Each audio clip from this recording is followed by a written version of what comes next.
Hello, hello, hello. Last video, I covered a big expansive theory about the Happy Mask Salesman, and it's doing pretty well for the size of my channel. And I might make another video, but this is not that. You see, in the course of making that video, I stumbled across a lot of different little things and details and mini theories that I just wanted to talk about. This is going to be entirely unstructured. I'm gonna edit it down, of course, but just follow me as I stroll through this world and talk about the little details that I picked up on that are either interesting to me or are something obvious that for some reason I just never noticed as a kid. First off, we got this poster. Now, looking at it as a kid, I had no idea what this was supposed to be. I just never really thought about it, I just, ran by it about a billion times. But I kind of always had the impression that it was the bomb mask to some degree, like a fucked up version of it. And then actually reading the damn thing, it's about the workers. And so looking at it closer for like 5 seconds, I realized it's Muto, or not Muto, but one of his workers, it's that guy. It's the guy who's carrying wood over his shoulder. And now it's obvious to me, but I don't know, as a kid it was just a mash of color. Next, now we have the clocks that are all over town. You can see them pretty much everywhere. This town really loves their clocks, and it is cool looking. But I always assumed that it was just a copy of the one that's in the middle of town. But it's actually not, it has a different design. You would never see them next to each other, and it's just a mishmash of colors, so if you don't pay attention, yeah, you would never notice, but this is a different design from the one that's actually in the middle of town. The more you know. Next. Now we move to this guy up in the tree trying to steal money from a crow. You've probably run into him, like he's pretty hard to miss. Roll into the tree, if I can do it right. Knocks him down. Tells you, hey, I stole that rupee from a crow, don't go stealing it, man. Funny guy. What I did not realize is this guy from the trading post at night. You only really see him at night, and to be perfectly honest, if you even have half a clue what you're doing in these games, there's just not a reason to go to the item shops, because pretty much everything you would buy there, you can get by rolling around in some grass. So you can play this game for 100 hours and hardly ever step foot in this building. So, I just never really thought about it. It's just a minor little thing, I didn't realize those were the same person. Next we have the bar owner. He's clearly modeled from Talon from Ocarina of Time, but what I find interesting about him is this isn't Talon. He is not Cremia and Romani's father, but Talon is Malin's father in Ocarina. And I was just wondering, where is their father? Why did they choose to use his design for a character connected to them, but not related to them? And I think that I might have thought up what the explanation is. No, most likely it's just because, like they just did a thing. But it's possible that Talon is triplets. Like him. In Ocarina of Time, he's just one guy, Ingo. Now he's the Gorman brothers and the troop leader here. They make triplets. Maybe he is also triplets, because they do come as a pair. They're modeled after Mario and Luigi. And his brother is dead. Maybe there's a third brother, maybe there isn't, but I don't know. Now that I've thought of that, I kind of like to just keep that as my headcanon, that he is actually the uncle of Cremia and Romani. It's never stated in-game, but he's not really talked about one way or the other. I think they briefly mention him in passing, but that's about it. Now, what next? So these guys? I forget their names off the top of my head, but they forge your sword for you.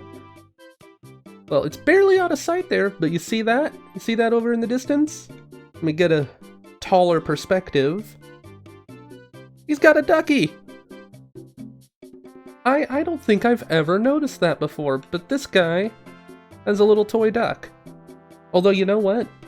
This game has been prone to using 2D sprites to represent something that is supposed to be alive, so fuck it, I choose to believe that is a live pet duck. Why not? He also has a teddy bear back there. These aren't exactly secrets, per se, but I don't think I ever noticed the duck before, so I don't know. Next up is this guy. I had no idea he was here. What the hell are you doing out here, Fred? You see, whenever I would enter a new area in this game, I would start time over and so that I can come in on the first day. Obviously, I'm not going to waste time by trying to do a quarter of a dungeon on the final day. So I never really noticed this guy here, or if I did, I completely forgot about him. But yeah, on each of the 3 days, he has moved further along his little trek trying to get back home or whatever. So, yeah.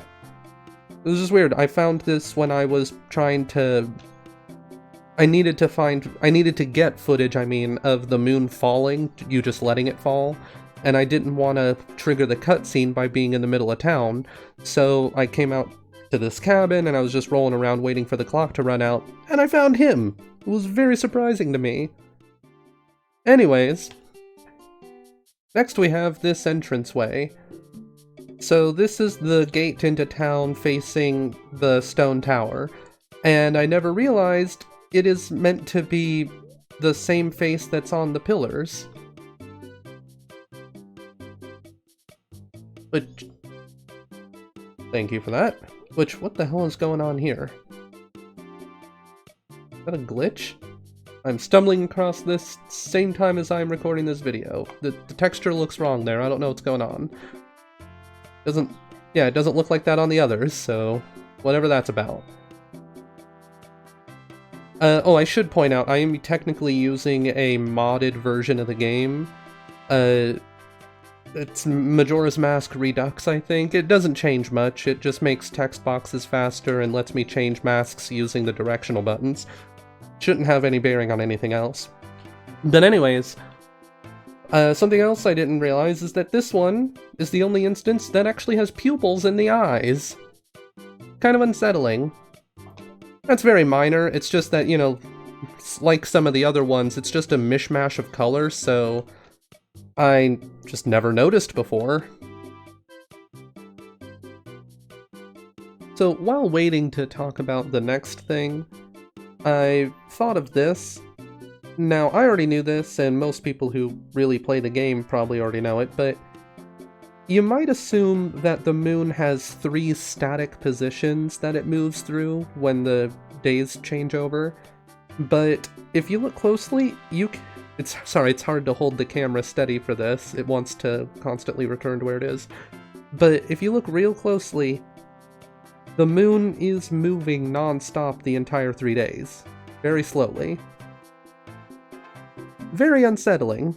So next, I want to talk about this guy, Kamaro, the weird Speedo dancer of the fields. His whole thing is that he died out here before being able to share his dance with the world, and now he's sad about it. And you have to play the Song of Healing, I think, for him, and then he'll give you Kamaro's mask, which is really creepy looking. You can teach it to the Rosa sisters. Now, I find him to be very peculiar, and something occurred to me. Part of his posing and his strange body type really reminds me of the Akana crest. And if you talk to him, I am no longer part of the living, my sadness to the moon, I haven't left my dance to the world, I am filled with regret. Translation, I am disappointed, O moon, I have died. Now, I took this to mean, because what he says isn't really all that hard to comprehend, but I assume the joke here is that he's speaking old-fashioned like, so they're giving you the straight one-to-one message. And I assume that he died a long time ago, but not that long ago. I assumed it was more like, I don't know, when Anju's grandmother was a little girl, maybe. But I think he might be an ancient Terminian. Like, maybe from Akana, maybe just ancient Termina, but you can find the Akana crest inside the clock tower. And I'm not saying that he was one of the people that personally built it. I'm not saying that he's got anything to do with it. But I don't know, he does strike me as pretty similar to the vibe of that symbol. Also, if you listen to his music, there's a similarity there too. I'll play them right here.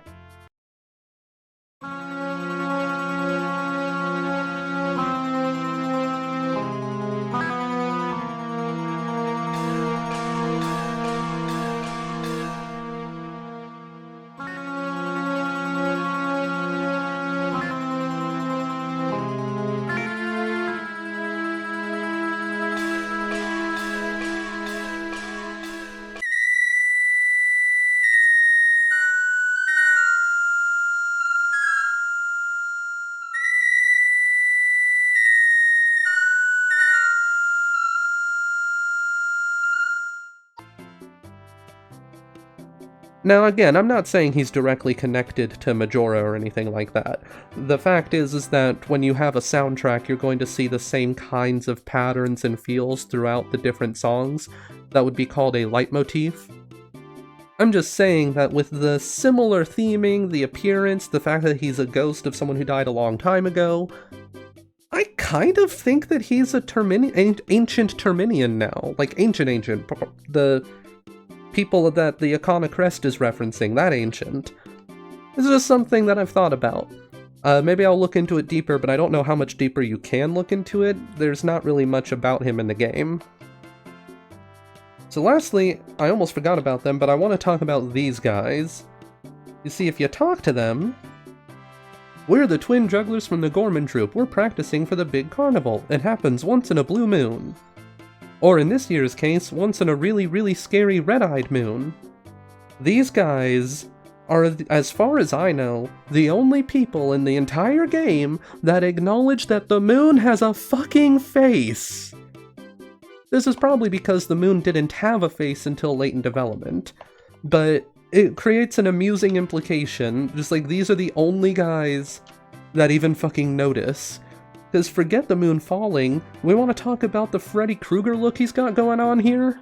And that's that. None of these things are worth their own video or anything, but I wanted to talk about them, so there you go.